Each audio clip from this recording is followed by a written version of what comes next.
नमस्कार, आप देख रहे हैं A1 एजुकेशन और मैं हूं आपके साथ भारती उत्कर्ष जैन। A1 एजुकेशन में हम आपको दिखाते हैं शिक्षा जगत की वो जानकारी जो है आपके लिए जरूरी। तो ऐसे ही शिक्षा जगत से जुड़ी रोचक जानकारियों के साथ एक बार फिर से हम हाजिर हैं A1 एजुकेशन में।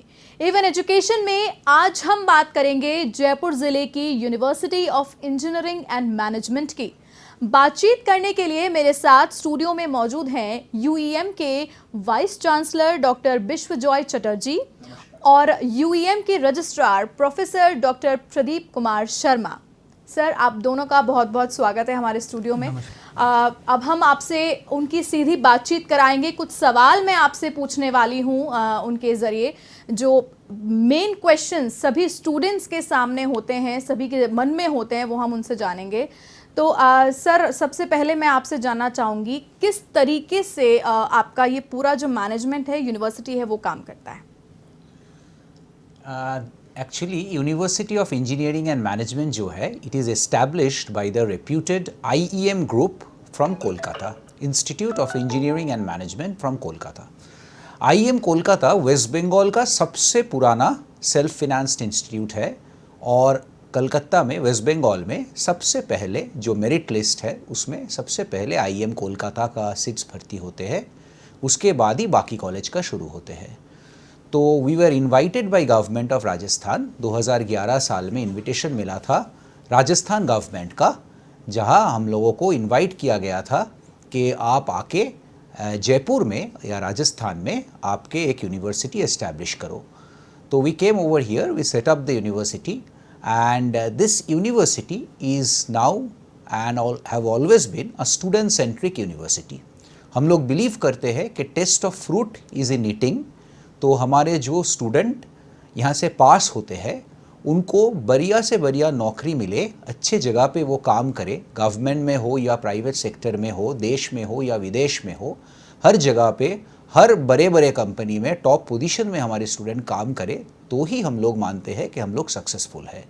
तो आज आप अगर कहीं पे भी जाओ, बाहर जाओ, देश के अंदर जाओ, देश के अंदर कोई भी शहर में जाओ, कोई भी बड़े कंपनी में कहीं ना कहीं हमारे स्टूडेंट्स आपको मिल ही जाएंगे। जी सर, आप हमें ये बताएं कि इंजीनियरिंग और प्रबंधन विश्वविद्यालय जयपुर के बारे में। यूईएम जयपुर वर्तमान परिदृश्य में भी अच्छी शिक्षा और अच्छी नौकरी प्रदान कर रहा है, लेकिन आप हमें ये बताएं कि आपकी यूनिवर्सिटी इसमें सक्षम क्यों है?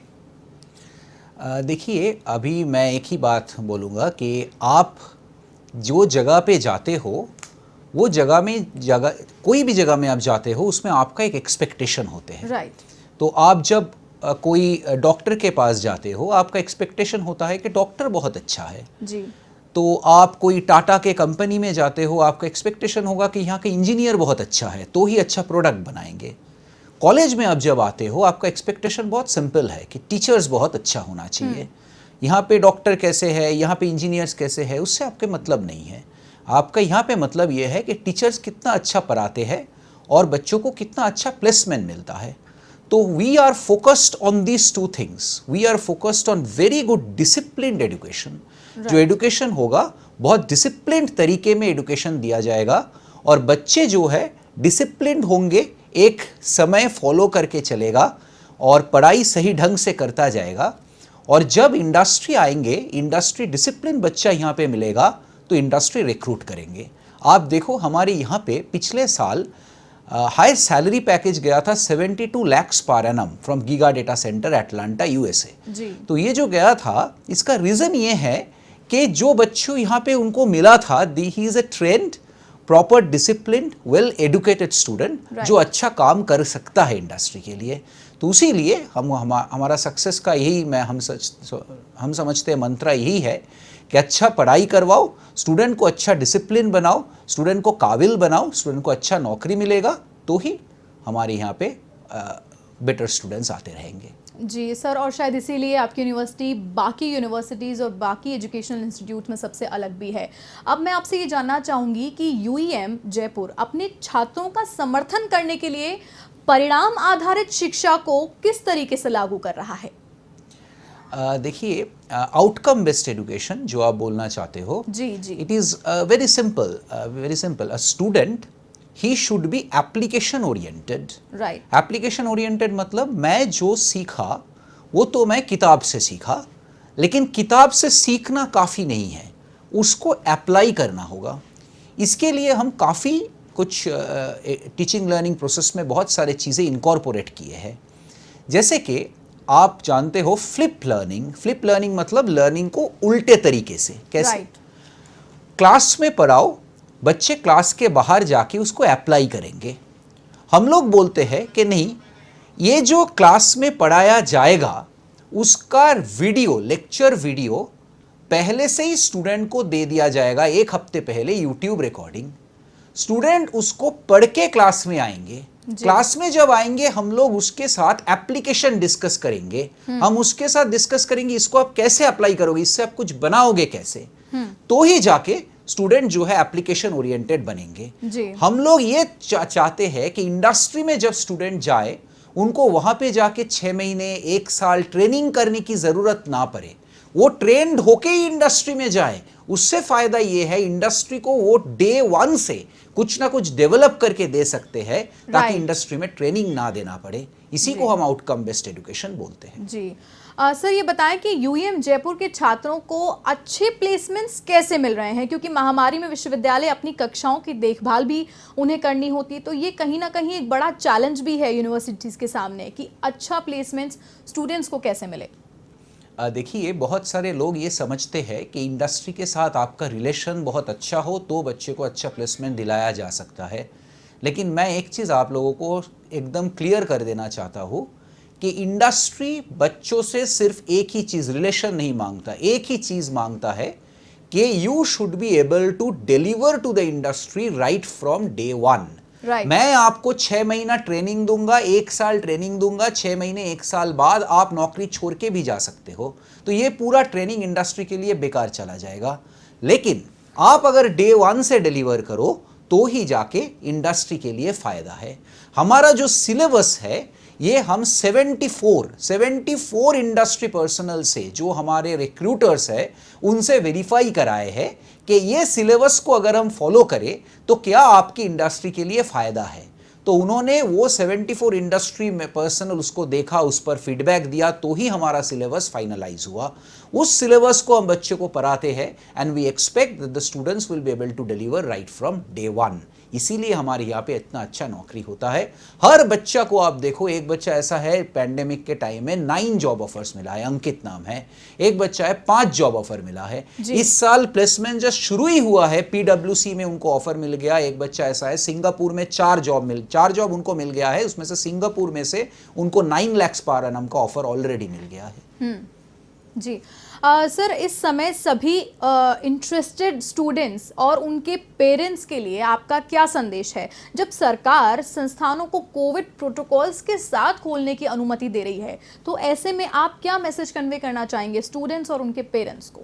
देखिए, इसमें 2 चीज़ मैं बोलूँगा। पहली बात ये है मैं समझता हूँ बहुत सारे स्टूडेंट्स डीमोटिवेटेड है कि उनका एग्ज़ाम नहीं हो पाया, तो वो सोचते हैं कि एग्ज़ाम नहीं हुआ इसलिए ऐसा ना हो कि 4 साल बाद हमें कोई दिक्कत हो जाए इंडस्ट्री में जाके। मैं आप लोगों को एक ही चीज़ बोलता हूँ कि देखो, results are very important, results are really very important, but result से ऊपर अगर कुछ है तो है स्किल। आप कितना स्किलफुल हो। आप जब डॉक्टर के पास जाते हो, आप ये नहीं पूछते हो कि उस डॉक्टर को क्लास 12 में कितना मार्क्स मिला था, आप ये देखते हो कि वो डॉक्टर का स्किल कितना अच्छा है, तो ही आप उस डॉक्टर के पास जाते हो। तो ये 4 साल या 3 साल जो भी आपका ग्रेजुएशन का टाइम है, आपको स्किलफुल बनना है ताकि नौकरी जब आप करो, आप नौकरी में इतना ऊपर ही जाते रहो। ये मेरा पहला संदेश होगा। दूसरा संदेश ये है कि आप लोग हमेशा मास्क पहने रखो, सोशल डिस्टेंसिंग बनाए रखो। क्लास में भी जाओ, हमारे तो क्लास में हर बेंच के अंदर 6 फीट का डिस्टेंस दिया गया है। मास्क इज़ मैंडेटरी, मास्क के बिना आप घुस नहीं सकते हो। आप खुद का ध्यान रखो तो we can gradually retain the normalcy which is very much needed. Normalcy की तरफ हमको जाना है। जी सर, आपका बहुत बहुत धन्यवाद। अब मैं रुख करना चाहूँगी यूईएम के रजिस्ट्रार प्रोफेसर प्रदीप कुमार शर्मा जी की ओर। सर, आपका बहुत बहुत स्वागत है। सर, सबसे पहले आप हमें यूईएम जयपुर के विभिन्न शैक्षणिक कार्यक्रमों के लिए स्वीकृतियों और मान्यता के बारे में हमें विस्तार से बताएं। देखिए, university of engineering and management जब से एस्टेब्लिश हुआ है जी तभी से यूजीसी से मान्यता प्राप्त है। जी और उसके बाद एआईसीटी के जो हमारे कोर्सेज टेक्निकल कोर्सेज हैं वो all India council for technical education AICT new Delhi से मान्यता प्राप्त हैं, जिसमें हमारे एमबीए, बीटेक, एमटेक ये सभी प्रोग्राम आ जाते हैं। इसके अलावा इंडियन एसोसिएशन ऑफ फिजियोथेरेपिस्ट, इससे हमारा बीपीटी का प्रोग्राम एफिलिएटेड है। और बाकी जो भी हमारे एक्रेडिशंस हैं, जैसे इकरा जो इंजीनियरिंग और मैनेजमेंट के लिए एक्रेडिशन देता है, एसोसिएशन ऑफ इंडियन यूनिवर्सिटीज़ और जो कॉमनवेल्थ यूनिवर्सिटी एसोसिएशन है, उनसे भी हमारे सभी कोर्सेज मान्यता प्राप्त हैं। जी।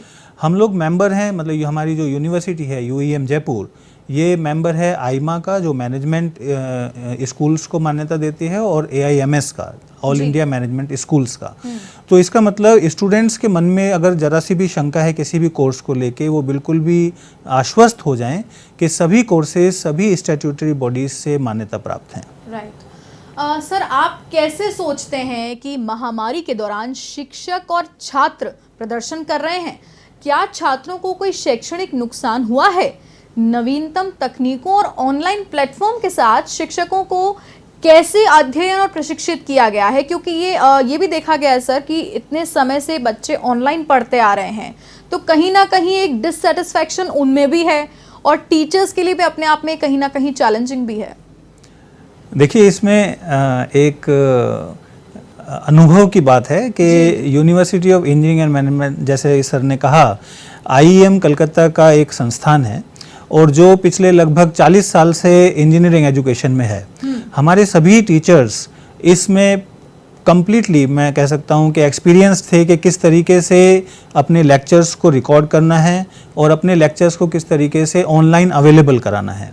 तो ये काम हम पिछले लगभग 5-6 साल से कर रहे थे। जो कॉन्सेप्ट फ्लिप क्लासेस का जो अभी इंट्रोड्यूस हुआ है, ये कॉन्सेप्ट हम पिछले 3 से 4 साल से ही हम लोग इम्प्लीमेंट कर रहे हैं लगातार, जबकि हमें उस वक्त ये भी नहीं मालूम था कि पैंडमिक आने वाला है या फिजिकल क्लासेस बंद होने वाली हैं। इसका अनुभव का हमें ये फ़ायदा मिला कि जब मार्च 2020 में लॉकडाउन हुआ और ये आदेश निकला कि भाई सभी शैक्षणिक गतिविधियां बंद हो जाएंगी फिजिकली, तो सभी टीचर्स के जो ऑनलाइन लेक्चर्स थे इमीडिएटली वो यूज़ हुए, और सभी टीचर्स पहले से इसमें अनुभव था कि वो कैसे अपने लेक्चर्स को रिकॉर्ड करना है, कैसे ऑनलाइन करना है, क्लासेस को कैसे फिजिकल मोड से ऑनलाइन मोड में ट्रांसफ़र करना है। और सबसे बड़ी बात जो टेक्निकल और प्रोफेशनल एजुकेशन में बहुत महत्वपूर्ण है, वो है प्रायोगिक ज्ञान, एक्सपीरियंशियल लर्निंग। वो चीज़ हमारे टीचर्स ने अपने स्टूडेंट्स के साथ मिलके जो हमारे सॉफ्टवेयर्स थे उन सॉफ्टवेयर से सिमुलेट किया एक एक एक्सपेरिमेंट, और जैसा अनुभव छात्रों को फिजिकल लैब में मिलता है वैसा ही अनुभव उनको सॉफ्टवेयर सिमुलेशन के द्वारा दिया गया। आज की तारीख में टीचर्स की जो ट्रेनिंग है, फैकल्टी डेवलपमेंट प्रोग्राम्स हैं, वो जो भी ऑनलाइन हुए हैं वो इतने अच्छे तरीके से हो पाए हैं कि एक भी स्टूडेंट का एक दिन का भी शैक्षणिक लॉस नहीं हुआ है, कोई भी एकेडमिक लॉस नहीं हुआ। हमारे एग्ज़ाम बिल्कुल टाइम से हुए हैं, एकेडमिक कैलेंडर के अनुसार रिज़ल्ट बिल्कुल टाइम से आया है, और जो प्लेसमेंट एक्टिविटीज़ हैं वो बिल्कुल हमारे जो प्लान्ड वे था उसी तरीके से सभी गतिविधियां हो पाई हैं। इसमें किसी भी स्टूडेंट का कुछ भी नुकसान नहीं हुआ। जी सर, उद्योग अकादमिक संबंध क्यों होना चाहिए? यूईएम जयपुर इस पहलू पर किस तरीके से ध्यान दे रहा है और ये कहां पर यूज आता है, ये भी हमारे छात्रों को बताएं।